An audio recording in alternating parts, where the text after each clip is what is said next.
Hello? Oh, there you are. What's up? I was having trouble with my video. It's coming on.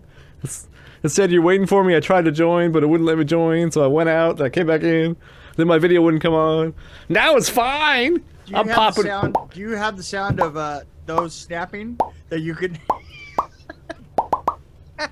I've been really stressed. Stressed. Yeah. I just threw a random video up. Or I was trying to find fire because it's so freaking hot here right now. Oh my God, has it been hot? Oh. Has your power gone off? Ours has gone off. It went off for 5 hours the other night. Oh. No. But it was like 11 o'clock at night, so it wasn't that bad. Yeah, but even it's even bad at night. I mean, you know, it's when we first moved into this house, all it had was an air conditioning system out of like a hotel room circa like 1972.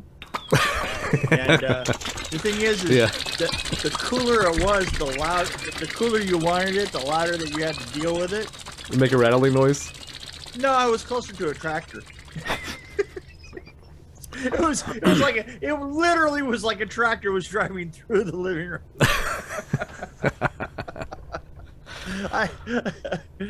Now we've got like a couple of the little mini units, right?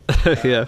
And they're awesome, man. You know. I thought about buying one of those. We have a I don't know what they call them, sun porches here, but it's patio. Yeah, it's a patio. You know what? It's a patio. It's a patio with windows that is guaranteed to be super cold in the winter and incredibly hot in the summer, right? Yeah. So I'm thinking about getting one of those little. I don't know if it's gonna be a window one or one that you just stand up one. Yeah, Ian had one back when we were in Washington, and he did like this enormous that big building that he did all. He had one unit there that covered that office that just did it really great. It was like a window unit, but I cut it into the wall. You know. Wow, I might have to get one. Yeah, wasn't that much money. It was like $350, which by today's dollars that'd only be like $1,500. Yes, I know. It feels like we're like in the Ukraine or something. Yeah, we're in a really strange spiral for prices, you know. Oh well. Oh well. What are you gonna do? Oh, I have to discuss this background when I get it up. It's really exciting. I have to talk about it when I get it up. Oh. I found this movie. A Message from Mars. Okay. So apparently they released it to public domain recently.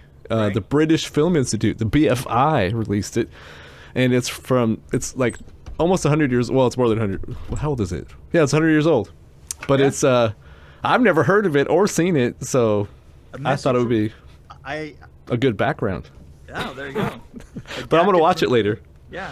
So maybe it's something we should discuss at some point. Maybe, but we'll go way back with that one. We could have put it together with this film. Well, that's why I thought it might be a good background, because it's Message from Mars, and it's right. Well, so. Yeah. But anyway, so I don't know if you watched the I thought it was a TV pilot because some dumbass said that on the YouTube channel, but it's actually a TV movie, right, 1987. That's really funny because that was one of the first things that I was going to say about it is this is not a pilot. This is just a remake of that movie. It's a movie. And also, so I thought it would be fun if we discussed a movie from 1987 because we just did the 1970s one. Yeah. With David Bowie. This is 1987 with, oh God, what's his name? He's a guy, he's just a goofy guy, looks like Tom Hanks. I can't remember his name. This is, you know where he's from, right? He looked really familiar to me. I've seen him 1,000 times. Of course you have. Well, I know Will Wheaton's in there, but I'm talking about the guy with the curly hair. Oh, he did Heavenly Kid. The guy that starred in this did Heavenly Kid. That's where I placed him. Yeah, but Buckaroo Banzai is where he's from. Yes. I mean, come on. Yeah, but Heavenly Kid. I mean, Buckaroo Banzai, Heavenly Kid. I would take Heavenly Kid any day. No, maybe not. Yeah, really? Actually, Heavenly Kid is a nice little flick. You sure about that, really? But I thought it'd be fun if we talked about that. The 1987. You don't want to die on that hill, do you? No. But I thought we'd talk about 1987 and then the new one that just came out in 2022 that's on Showtime. Yes. But If we're gonna actually, run these- by the way, speaking of dying on a hill, I watched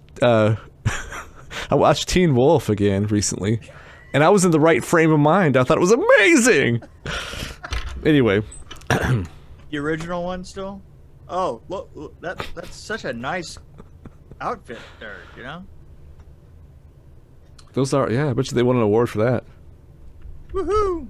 So anyway, The Man Who Fell to Earth, it's not a damn TV pilot, it's a TV movie from 1987.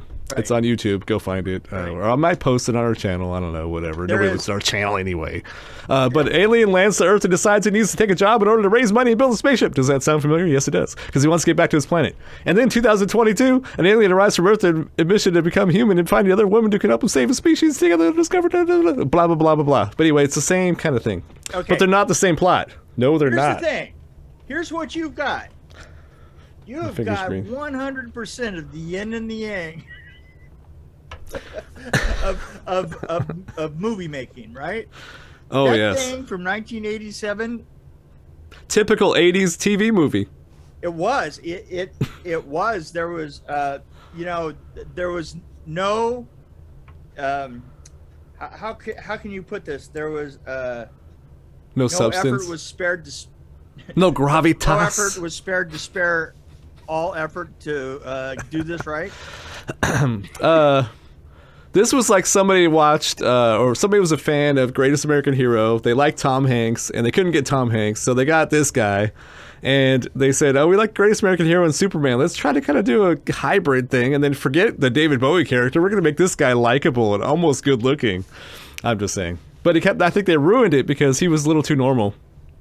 Yeah, but not only that, I mean the disconnect between absolutely everybody that acted in this. Was Well, Will Wheaton still had astonishing. daddy issues in this, like he does in Star Trek. Yeah, but the thing is it was so much like it was something that was like kind of common with 80s movies, 80s from that period is Just to like- fill space, really, is what I felt like. it really Yeah. was. It was Robert Picardo. That's Yeah. his name, by the way. Yeah, but the thing is it. I distinctly got the feeling that everybody was reading their lines for the first time ever, right?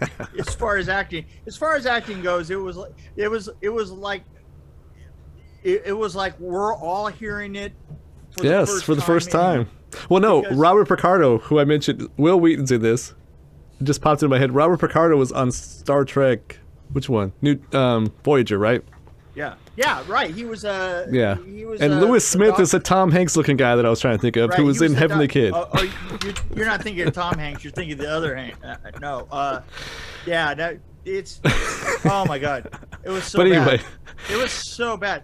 Well, I Beverly- was confused because, okay, David Bowie, he got Look, drunk. You had Annie Potts. Oh, and those had a great cast, actually. You had Beverly D'Angelo, yes, when she was hot. But absolutely. Not that she's not hot anymore. I mean, It just was saying. so much just like they weren't playing any characterization for any of the characters. They were just there. I think you he know? was Lewis Smith, the guy who played John Dory, was trying to be quirky and likable, which they would have done better with like Jeff Goldblum or something. Right. No, you're absolutely right.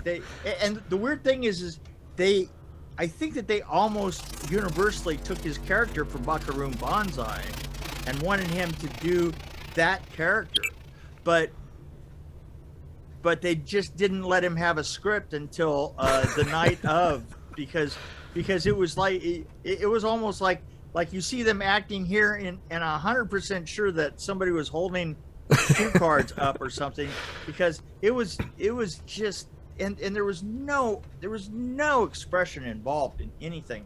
There was Beverly D'Angelo, the only one, oh my God, the only one that actually even made a credible attempt at it was actually Wesley. It was, yeah, Will Wheaton. Will Wheaton. Because he was trying. He was trying to get a job, like on Star Trek. He was actually trying. And you know how you have to understand is this is within the same year. Yeah, it's the same. I was gonna say it's the same year. Well, he must have been working on both at the same time, right? Probably. Well, I don't think that he was. Well, didn't Star Trek start in '87? That was when this came but out. I don't think that he was in the Maybe first not. year. I don't think that he was part of the Well, maybe it cast. was based on this. Somebody hired him for Star Trek, and they said that Yeah, I guy know. really shines in this movie. But- I'm gonna hire him. But I can see why. Is because he was the only one. He that learned was his lines. Even partially creditable. He learns it. He learned his lines. He didn't have any rewrites. He had to just. Yes, He made it. It's like, and everybody else was just stumbling around like. Well, a lot of stuff didn't make sense. Like, so the David Bowie character got drunk off alcohol, and he got crazy with it. It didn't affect this guy, but tomato juice. What? Yeah. And then he had vertigo, and he didn't like tight spaces, but he came on a spaceship. Okay, whatever. Right. Well, but also the vertigo thing is and here's the other weird thing though is that my wife and I were trying to discuss the thing that he came up with that made his money, right? And basically what it was kind of a version of a CD, right? Basically, yeah. Basically, so you were looking at it and you're going,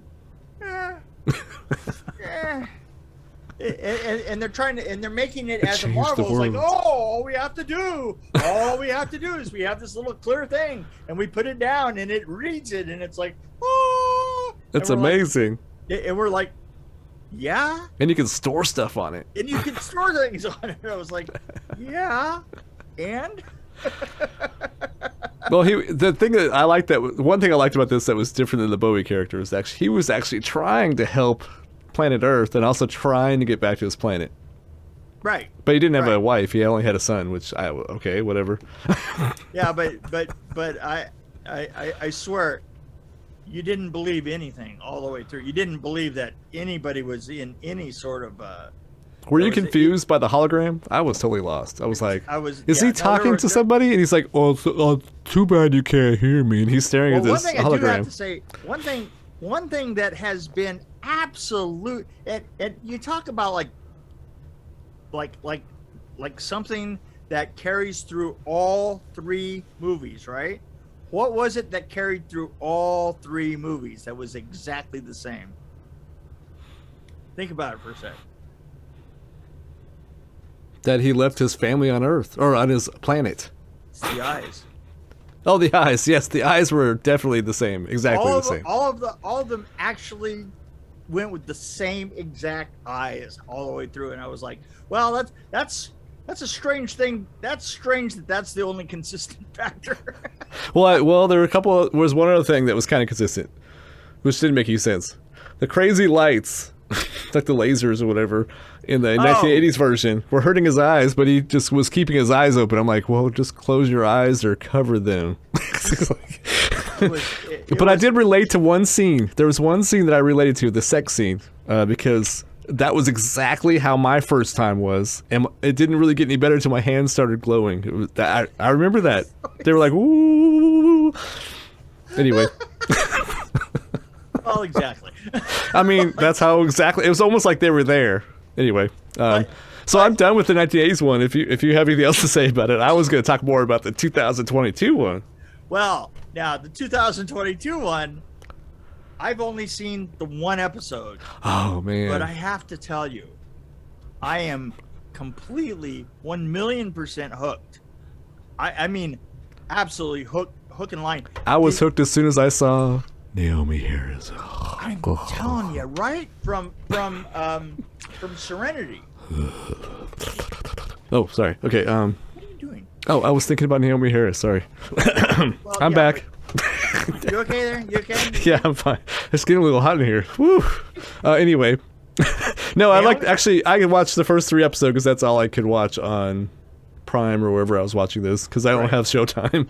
But the 3rd episode, can I just say it's worth getting to that point? At least I think so. You might disagree, but I thought it was amazing. No. I am absolutely hooked on it. It was so well done that I was just sitting there going, "Oh my God!"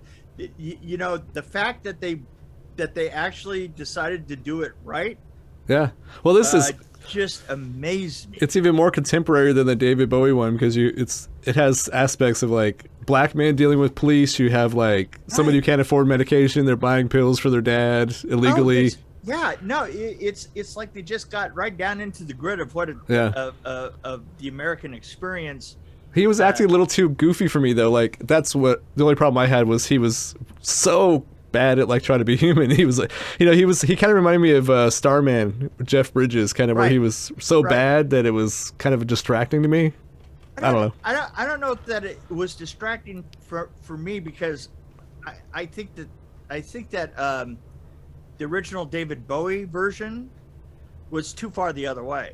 I think he was trying to be too goofy. I think they're trying to get some humor out of it, but it wasn't really hitting for me.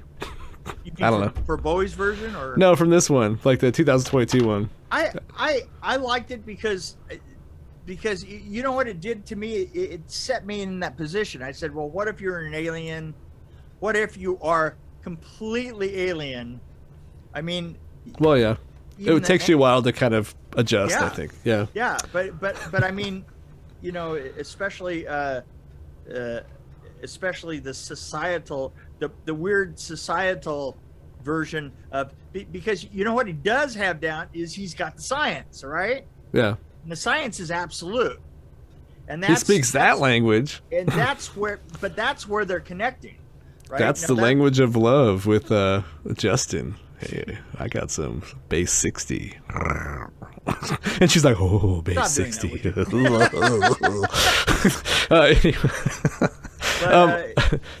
I wish they would have made this when Bowie was alive because I think he would have been a great Mr. Newton. Yeah. And I love that line, that scene where he's like, we waited for you to return long enough for our seas to boil. And the guy was like, I got distracted. You know, I was like, yeah, but you know what? I got a nice car and I'm sitting here sipping wine. And exactly. But this one. Don't you like how they, so I like how in this one, well, there's an environmental message, obviously. I mean, it's in your face. I mean, pretty much. But I liked how they kind of worked it in, like where our planet's dying, and so yours will too. Yeah, I like it that it's such an open, you know, it's such an open part of it. Yeah. It wasn't in the 70s one. And it wasn't awkward how they worked it in. But, I mean, of course they're out of water. Look at how they retain water. I mean, jeez. It's like, yeah, really, it's a big bag of water. What? You know, I normally drive around in a fluid sack. You know? Yeah. Well, the 70s kind of, well, it has an environmental message, but it just so many boobies, you kind of didn't really, you forgot about it. Yeah, you know, I'm not kidding. That was almost a 2.5-hour movie. The movie, the original one of that, and it was literally in my brain. It's like this. It's like guy comes to Earth. You know, he makes an invention that you know gives him a lot of money so that he dictate with cocktails in between. The end. Yeah. And then him sitting on the deck with a glass of wine, you know, and the end, right? You know? Well, this one gives you, and also this one gives you more of a, I connected more with it because it really hit me when they said you're not living, he was talking to Justin, the girl, and he's like, you're not living your purpose. And then he even said, even more was what he said to her daughter. She's like, your children and your grandchildren are not going to live to realize what their purpose is. I'm like, whoa. Right. So that's like, maybe we should probably do something about the planet dying then. Anyway. The thing that's great about that though, it kind of goes with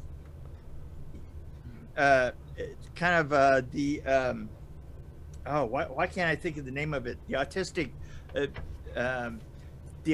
thing is that I'm just putting it out there. Oh, on the spectrum, they were talking about how he was on the spectrum. Yeah, right. And the weird thing about it is, I know some. I had people in LA that lived next to me that were also on the spectrum that had that problem, is they would say exactly what they meant. You know. See, maybe I am, because I do that sometimes. I say what I mean sometimes, which isn't always the right thing to do. But anyway. Yeah. Yeah, but I have to tell you, I so absolutely enjoyed it.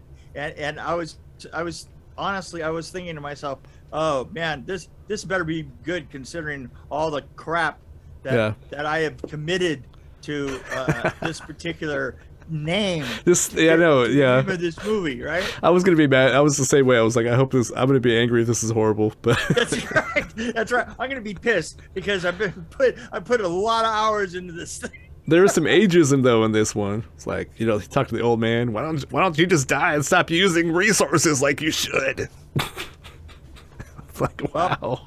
Well, coming from the point of view of being a Strawn and knowing for a fact that I am not going to die until everybody's really good and tired of me. Right? Never let it be said that a Strawn didn't live long enough to become a burden to their children. Yeah, see, I want to see. That's why I'm trying to practice being an asshole now, because, well, maybe I am an asshole already. But when I get older, I definitely want to be an asshole, because they live longer. You don't look at what was his name, Strom Thurmond. You don't have to practice something you know so well already. How old was Strom Thurmond? He was kind of a dickhead, wasn't he? Oh yeah. I'm gonna have to bleep out that name. I think that's passed to what's his name? The why can't I remember the major black person in the 12-step program? Oh, wait, we're talking about the are you talking about the show? No, the 12-step program. AA. I'm talking about the Supreme Court. Oh. Thomas, what is his name? Well, anyway. I know what you're talking about. He's the current asshole. Yeah, well, it happens. Well, I mean, some nice people lived long, like Jimmy Carter. He is a nice guy. He's a nice guy. Jimmy Carter is he's everything. He's That's Jimmy Carter, right? Jimmy Carter is the best ex-president that's ever existed. I agree with that. Yeah, for sure. And then we have an example of the worst right now. We're not going to mention any names. No. But it's not Biden. but every once in a while I have to go take a. So. Taking Trump right now. Ugh. So I thought, what was I gonna say? Oh, I don't know. Okay, rate him. Overall, I think this was good. I thought it was a little awkward though, the way he was kind of acting. I don't know. I didn't like how he's acting, and I think he's gonna. I want to know how he gets to the point where he's standing on stage like Steve Jobs, and he's like, "I have something that's the next step for everybody." He has this clear voice, and I want to know how he gets to that point. You know what? You want to know what the device is, right? And I think what it is maybe he has to talk. Maybe he has to have a sex scene with glowing hands, and he can start talking normal. Maybe that's going to affect him. I don't know. It changed my life. Sure about that? I couldn't even talk. I was a little teenager. Well, I probably love this more than you. I'm putting a 4 on it. No. I thought the writing was great. The cast was amazing. It was the effects were good. The way it was shot was good. I mean, everything about it was good. I don't think I could think of anything that was bad other than just the way he was acting with the way he was talking and trying to act awkward. Yeah, I thought it reminded me of Fast Color because it's kind of a superhero movie. Like, it is. And but there's no dumb shit superhero landings that I fucking hate, or masks or capes. It's almost like a kind of story that has a super hero element in it that kind of weaves in and out. It isn't the whole story. You know what I'm saying? It's People of Earth and Fast Color combined. There you go. And they didn't fuck it up in the first 3 episodes. So if it stays like in its lane and doesn't get all crazy, I think it's going to be amazing. And I love the Iron Maiden font, by the way. As an Iron Maiden fan, I noticed right at the beginning, I'm like, oh, look, Iron Maiden font. That's an Iron Maiden font. I know it. I know that's Iron Maiden font. And I looked it up, and it said, yes, it was. They actually used Iron Maiden font. I give it I don't know what you gave it. I wasn't listening. I was too busy trying to think of what I was going to say. I gave it a 4. I give it a 4.5, actually. I'm close to like 5. But who knows what's going to happen after 3. And the other version of it from 1987. The 80s one? It doesn't even move the needle for me. I mean, it was such a piece of dreck. Yeah, actually, I have to give it a 0.2 for an up and coming Wesley Crusher. Well, here's my blurb that they would put in the newspaper. Typical 80s movie devoid of character or soul, creativity. There is an environmental message, but it's hidden, and there's no boobies. So I give it a 1.5. I'm staying at 0.2. Actually, I give it a 1.5 because I actually didn't hate it. Super generous. And I think Will Wheaton earned 5 of those, 0.5. He earned their 0.5. He took it over the top. Okay, yeah. I mean, I watched it. I thought it was like, okay, I guess I'll do something else while I'm watching this. But the 2022 version, I was like, yes, Naomi. I mean, yes, this is interesting. I have to tell you something. That's a long time to get to. It's a long time to get the story right. You know. It is. But I think they're doing a great job. I really do. They are. Looking good. Okay. So Alex and Jenny, good job creating this bitch. Oh, hey, can I just point out who the director is? Who's the director? Alex Kurtzman. Well, he was he was also one of the creators. That's why I was giving him him and Jenny a shout out. What else has he created? He's Discovery. Oh. Star Trek Discovery, Strange New World, and Picard.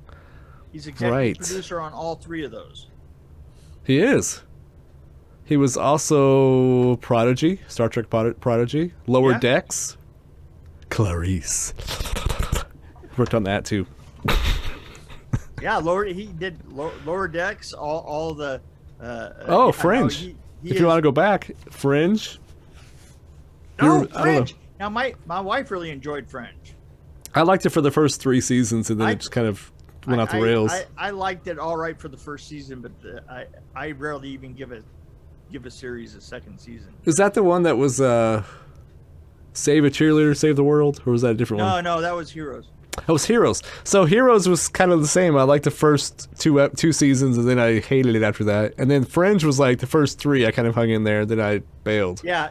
I think just for me, Heroes was a 1 season and out. You know, as soon as they're standing around and watching that thing go up, I was like, I'll go up with that thing. And the cheerleader thing didn't make any sense either. So yeah. I don't know what the fuck happened with that. They didn't even explain it. I don't think. I don't know. I gave up. I gave up trying to find out. There you go. But anyway, Heroes was pretty damn awesome, though. Watch the first season and then just stop, I guess, or first 1.5 seasons. Oh, we're not talking about Heroes, though. Go watch 2022. Wait, look, there's a Martian coming sneaking up on you. Oh, which way do I go? Okay.